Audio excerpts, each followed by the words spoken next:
Hey guys, thanks for joining me episode of Play Games. My name is Lance, and today I'm going to teach you how to play Sushi Roll. This is the latest game in the Sushi Go series by Gamewright. It is a 2 to 5 player game that takes roughly 20 to 40 minutes to play and is a competitive game. So throughout the game, the players are going to be collecting points, and then at the end of the game, the player that has the most points will be the winner. So in the game itself, this is going to be played over 3 rounds, and during each round, the players are going to take turns rolling dice and collecting a sushi die of their choice. This is going to continue until the players have collected all of the sushi dice for that round, and then they're going to go into a scoring step where they'll score points based on the sets that they've collected. This is going to happen 3 times over 3 rounds, and at the end of the 3rd round, the player that has the most points will be the overall winner of the game. So as always, if you enjoyed these videos, if you like what I do, please consider hitting that like button and subscribing to my channel, as it really does make a big difference and helps me to continue to grow and be able to bring these games to you guys. And if you want to stay up to date on all my videos, also consider hitting that bell so you get notifications anytime I release new content. So let's head to the table and I'll teach you guys how to play. There are 30 dice included with Sushi Roll, and the breakdown of each of the die is going to be on the player reference board as well. I do want to go through them real quick. So on the giri dice, you're going to have 2 sides with the egg, 3 sides with salmon, and 1 side with squid. The pudding dice will have an even distribution with 2 sides with 1, 2 sides with 2, and 2 sides with 3 puddings. Then we have the appetizer dice, which are going to have 3 sides with dumplings, 2 sides with tempura, and 1 side with sashimi. Then we have the maki dice, which are going to have 2 sides with 1, 2 sides with 2, and 2 sides with 3. Finally, we're going to have the special dice with 2 sides having wasabi, 2 sides with having 2 of the menus, 1 side with a single chopstick, and 1 side with 2. And you're also going to have a breakdown on the player board of all the different points that those dice are worth during scoring. For setup, the first thing you're going to do is give each player a tray. From there, you can place out all the tokens you're going to need in the middle of the table. And for this game, I'm going to be using a Crystal Fortress pod, which you're going to find a link in the description below if you'd like to learn more about those. Then you can give each player 2 chopsticks and 3 menus. Next, go ahead and grab a number of conveyor belts equal to the number of players, and make sure you include the one that has the red border around it. Go ahead and shuffle those up, and you're going to deal out 1 to each player. The player that has the red bordered one is going to be the starting player. And then finally, make sure that you place all the dice in the bag and shuffle them up. Hand the bag to the first player, and he's going to draw out a number of dice based on the number of players. So as you can see on this chart here, we're playing a 4-player game, so each player is going to draw 6 dice from the bag, starting with our first player and moving around in a clockwise manner.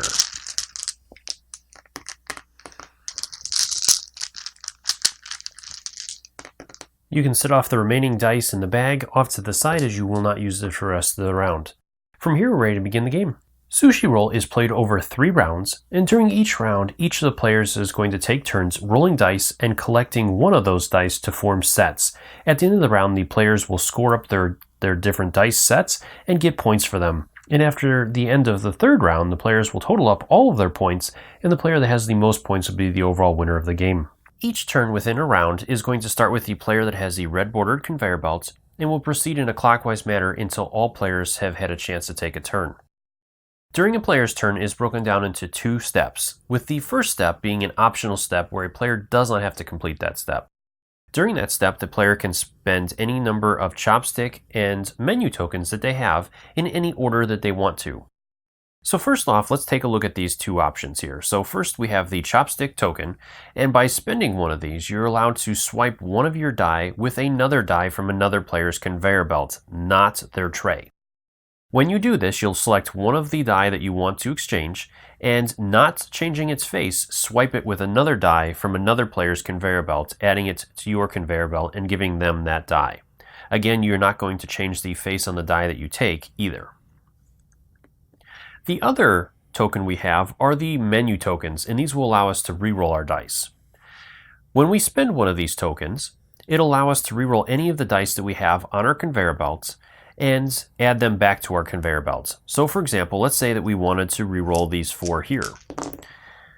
Once we do, then we'll add them back to our conveyor belt. And like I said, we can do this any number of times and in any order. So at this point, then we could spend another chopstick token or another reroll, however we want to do it. When we are done spending any tokens, then we'll move into the second step of our turn, which is going to be selecting one of these die to add to our tray. And we must choose to add a die to our tray.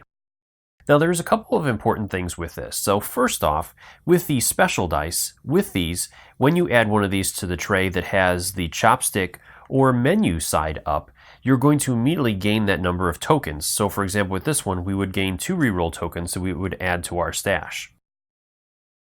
The other one that we have is the wasabi. So with this one, when we add this to our tray, the next time we add in a giri die to our tray, instead of adding it to the tray, it'll be placed on top. And it must be placed on top of wasabi if we have one. Now, if we take a nigiri die first and then we add a wasabi, it will not cause this nigiri to stack. We must have a wasabi in our tray first before gaining a nigiri. And like I said, if you have the wasabi first, you cannot choose to, like if you had a lower nigiri, add it to the side and wait for a better one. If you add a nigiri, it has to go on top of the wasabi. The final token we have, or the final die, is the pudding die. Anytime you add one of those to the tray, again, you're going to gain that number of pudding tokens and place them in view of all the players so they know exactly how many pudding tokens you have at any time. So let's go ahead and take our player's turn, and we'll go ahead and, why not, let's add the wasabi die. Once we have made our selection, then our turn is over and it'll pass to the next player in clockwise order. Once all players have taken a turn and added a die to the conveyor belt, then the last step in this turn is to pass each player's conveyor belt to the next player in clockwise order. Once each player has a new conveyor belt, then all players are going to go ahead and roll their dice again, and then add them back to their conveyor belts. Once they do that, then they will continue starting with the player that has the red bordered conveyor belt to go. So when it gets around to our player again, he can choose to do the first step, and he's going to do that. He'll swap out a die, so he'll give this die to another player, and then take that player's nigiri die, and then he will choose a die, so he's going to go ahead and take this one, which is the squid, so then he'll add that on top of the wasabi. Finally, then again, all players will go and then pass their conveyor belts, and this will continue going until all of the dice have been selected from the conveyor belts and added to the players' trays. Once all of the players have an equal number of turns and the conveyor belts are empty, then we'll move into the end of the round scoring, where each of the players is going to total up all the points in their tray and gain that number of tokens. So with our player here, he did very well this round. First off, we'll check the maki, and he has the second most in the round, so he's going to receive 3 points for that. So we'll add 3 points. Then he has 2 tempura, which is going to get him 5 points. And finally, he has the squid that is on top of a wasabi. So the wasabi is going to multiply that by 3. So with the squid is worth 3, and so he gets 9 points for that. So we'll go ahead and take a token back and add a 10 in there. So he walked away with 17 points. Again, with the dessert die, we added the tokens, and those aren't going to be calculated until the end of the game. Now the final step to end the round is that you're going to collect all the dice and place them back in the bag, mix them up, and then again pass it to the player that has the red bordered conveyor belts. That player again will select a number of dice based on the number of players, so he'll redraw 6 new dice out of the bag, and then pass the bag to the next player. Again, once all the players have gotten their new set of dice, they'll go ahead and roll them to start the next round. So this would be round 2. We would do this again for a third round, and then we'll come back and I'll show you how the end game scoring is going to work. At the end of the third round, we're ready to enter into final scoring, and there's a couple of additional steps with this. First, you're going to determine who has the most pudding, and this is only done at the end of the third round. So our player over here has 5, 2, 3, and 8. So the player or players that have the most pudding are going to receive 6 points. So right now our player over here has the most points with 8, so he is going to receive 6. But if another player had also had 8 puddings, then they both would have received 6. Then the player or players again that have the fewest amount of puddings, which is our player over here, will lose 6 points. So if there was a tie for the fewest, then all players would lose that number of points that are tied. So our player over here does have the lowest, so he is going to lose 6 points. So we'll drop him down from 25 down to 19. Then each player that has any tokens remaining, for every 2 tokens they have, they'll receive 1 point. So our player over here has 4, so he's going to get 2 points for that. Our player over here didn't have any. The player over here also has 4, so he'll receive 2 more points. And finally, our player here had 2 points, 1 in each, so he'll receive 1 as well. Then we'll go ahead and finish off our scoring of each player. So it's there. So he finishes off with 39 points. Our player over here had 38, 32, and 37. So our player over here just barely squeaked out a victory at 39 points. Well, I hope you found that video helpful. If you have any questions or comments, leave those in the comments section below and I'll do my best to answer them.